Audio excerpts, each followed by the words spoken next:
What do you do when the rules of game change and your strengths stop mattering as much? Hi, I'm Charu. I break down products into their raw psychology so we can understand what's changing, why people resist it, and what beliefs quietly drive decisions.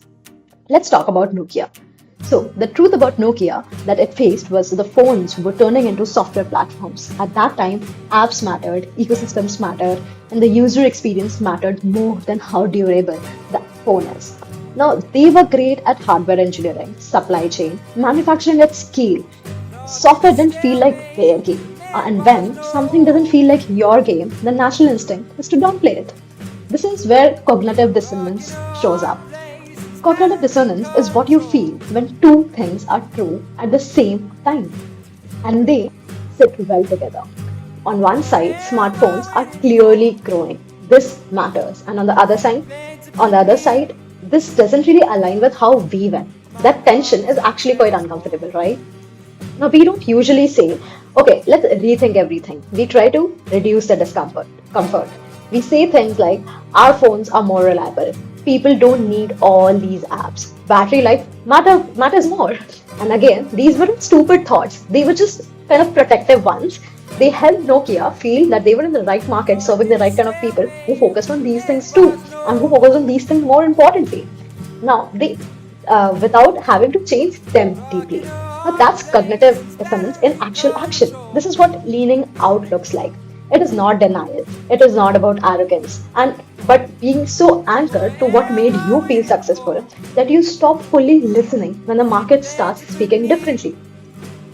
So it feels disciplined because abandoning your strength feels irresponsible until the cost becomes irreversible.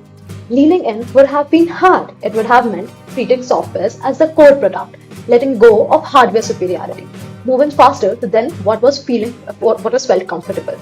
So more than anything, it would have required saying the future might reward something that we are not the best at yet. That's not a technology problem. That's a humility problem.